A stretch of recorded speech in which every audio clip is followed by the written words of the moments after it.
ಎಲ್ರಿಗೂ ನಮಸ್ಕಾರ. ಸೊ ಇವತ್ತಿನ ಟಾಪಿಕ್ ಏನಪ್ಪಾ ಅಂತ ಅಂದ್ರೆ, ಯಾರೆಲ್ಲ ಮಕ್ಕಳನ್ನ ಅಂಗನವಾಡಿಗೆ ಕಳಿಸ್ತಾ ಇದ್ರಿ ಅಲ್ವಾ, ಅಂಗನವಾಡಿಗೆ ಕಳಿಸ್ತಾ ಇದ್ರಿ, ಆಟ ಪಾಠ ತುಂಟಾಟ ತರಲೆ ಜೊತೆ ಮಕ್ಕಳು ಒಂದಷ್ಟು ಟೈಮ್ ಪಾಸ್ನ ಮಾಡ್ಕೊಂಡು ಕಲ್ತ್ಕೊಂಡು ಮನೆಗೆ ಬರ್ತಾ ಇದ್ರು. ಇನ್ಮೇಲೆ ಅಂಗನವಾಡಿ ಇರೋದಿಲ್ಲ ಅಂತಂದ್ರೆ ನಿಮ್ಮ ಟೆನ್ಷನ್ ಏನು ಅಂತಂದ್ರೆ, ಹೇಗಪ್ಪ ಕಂಟ್ರೋಲ್ ಮಾಡೋದು ಅವ್ರನ್ನ, ಕೆಲಸಗಳೇ ಹೇಗೆ ಕಂಟ್ರೋಲ್ ಮಾಡೋದು ಅನ್ನೋದೇ ದೊಡ್ಡ ಟೆನ್ಷನ್ ಆಗಿರುತ್ತೆ. ಸೊ ನಮ್ಮ ಗವರ್ನಮೆಂಟ್ ಮಾಂಟೆಸರಿನ ಶುರು ಮಾಡ್ತಾ ಇದ್ದಾರೆ. ಬಿಕಾಸ್ LKG UKG ಲಕ್ಷ ಕೊಟ್ಟು ಕಳ್ಸೋಕ್ಕಾಗಲ್ಲ ಪ್ರೈವೇಟ್ಗೆ. ಸೊ ಹಾಗಾಗಿ ನಾವು ಪ್ರೈವೇಟ್ಗಿಂತ ಏನು ಕಮ್ಮಿ ಇಲ್ಲ ಅಂತ ತೋರಿಸೋದಕ್ಕೆ ಗೌರ್ಮೆಂಟ್ ಮಾಂಟೆಸರಿನ ಶುರು ಮಾಡ್ತಾ ಇದ್ದಾರೆ. ಡೈರೆಕ್ಟ್ ನಿಮ್ಮ ಮಕ್ಕಳು LKG UKG ಮುಗಿಸ್ಕೊಂಡು ಫಸ್ಟ್ ಸ್ಟ್ಯಾಂಡರ್ಡ್ಗೆ ಜಾಯಿನ್ ಆಗ್ಬೋದು. ನಿಮ್ಮ ಕ್ವಶನ್ಸ್ ಏನಪ್ಪಾ ಅಂತ ಅಂದರೆ, ಅಂಗನವಾಡಿ ಟೀಚರ್ಸು ಈಗ ಮಾಂಟೆಸರಿ ಅಂತ ಅಂದರೆ ಅಲ್ಲಿಗೆ ತಕ್ಕಂತೆ ಎಜುಕೇಟೆಡ್ ಆಗಿರುವಂಥ ಟೀಚರ್ಸ್ನ ಇರ್ತಾರ, ಅವ್ರ ಅಂಗನವಾಡಿಯಲ್ಲಿ ಇದ್ದಿದ್ದ ಟೀಚರ್ಸೇನೆ ಇರ್ತಾರ ಅಂತ ನಿಮ್ಮ ಕನ್ಫ್ಯೂಷನ್ಸ್ ಇರುತ್ತೆ. ಅಂಗನವಾಡಿಯಲ್ಲಿ 7th ಫೇಲ್ ಆಗಿರೋರು ಕೂಡ ಟೀಚರ್ ಆಗಿ ವರ್ಕ್ ಮಾಡಿದ್ದಾರೆ. ಆ್ಯಂಡ್ 16,000 ಡಿಗ್ರಿ ಮಾಡಿರೋ ಟೀಚರ್ಸ್ ಇದ್ದಾರೆ, 8,000 ಡಬಲ್ ಡಿಗ್ರಿ ಮಾಡಿರೋ ಟೀಚರ್ಸ್ ಇದ್ದಾರೆ. ಸೊ ಗೌರ್ಮೆಂಟ್ ಮಾಂಟೆಸರಿ ಅಂತ ಅಂದರೆ ಯಾವ ರೀತಿ ಸೆಲೆಕ್ಟ್ ಮಾಡ್ಕೋತಾರೆ ಅನ್ನೋದು ಇನ್ನೂ ಡಿಸೈಡ್ ಆಗಿಲ್ಲ.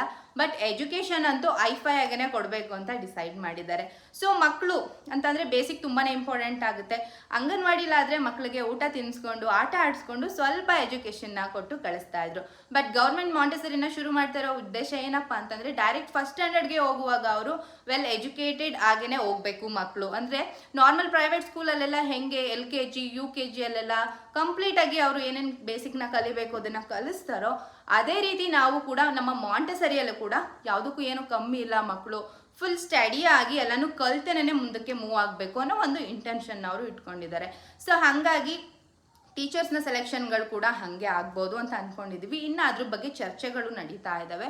ನೋಡಬೇಕು ಮುಂದೆ ಬರುವಂಥ ಮಾಹಿತಿಯಲ್ಲಿ ಟೀಚರ್ ಸೆಲೆಕ್ಷನ್ಸ್ ಯಾವ್ದಿರುತ್ತೆ ಆ್ಯಂಡ್ ಮಾಂಟೆಸರಿಯಲ್ಲಿ ಏನೇನೆಲ್ಲ ಇನ್ಕ್ಲೂಡ್ ಆಗಿರುತ್ತೆ ಎಲ್ಲದ್ರ ಬಗ್ಗೆನೂ ಇನ್ಫಾರ್ಮೇಷನ್ನ ಕೊಡ್ತಾರೆ. ಸೊ ಇನ್ನೇನು ಗೌರ್ಮೆಂಟ್ ಮಾಂಟೆಸರಿ ಶುರುವಾಯಿತು ಅಂತಂದರೆ ನಮ್ಮ ಹಳ್ಳಿಯಲ್ಲಿರೋರಿಗೆಲ್ಲ ಒಂದು ಖುಷಿ ವಿಷಯ ಅಂತಲೇ ಹೇಳ್ಬೋದು. ಅಂಗನವಾಡಿಯಿಂದ ಡೈರೆಕ್ಟ್ ಗೌರ್ಮೆಂಟ್ ಮಾಂಟೆಸರಿ ಅಂತಂದರೆ ಸೇಮ್ ಎಜುಕೇಷನ್ ಅಂತೂ ಇಂಗ್ಲೀಷ್ ಮೀಡಿಯಮ್ ಥರನೇ ಇರುತ್ತೆ, ಇಂಗ್ಲೀಷಲ್ಲೇ ಇರುತ್ತೆ ಎಲ್ಲ. ಸೊ ಇಂಗ್ಲೀಷ್ ಮೀಡಿಯಮ್ಗೂ ಕನ್ನಡ ಮೀಡಿಯಮ್ಗೂ ಯಾವುದೇ ರೀತಿಯ ಡಿಫ್ರೆನ್ಸ್ ಇರಬಾರ್ದು ಅಂತ ಅಂದ್ಬಿಟ್ಟೇ ಗೌರ್ಮೆಂಟ್ ಮಾಂಟೆಸರಿಗಳನ್ನ ಶುರು ಮಾಡ್ತಾ ಇದ್ದಾರೆ. ಸೊ ಇವತ್ತಿನ ಬ್ಲಾಗ್ ಇಷ್ಟೇನೆ. ಈ ವಿಡಿಯೋ ಏನಾದರೂ ಇಷ್ಟ ಆಯಿತು ಅಂತಂದರೆ ಆದಷ್ಟು ಶೇರ್ ಮಾಡಿ, ಲೈಕ್ ಮಾಡಿ. ಮತ್ತೊಂದು ಹೊಸ ವಿಡಿಯೋದೊಂದಿಗೆ ಸಿಗ್ತೀನಿ. ಅಲ್ಲಿವರೆಗೂ ಕಾಯ್ತಾರಿ. ಬಾಯ್ ಬಾಯ್.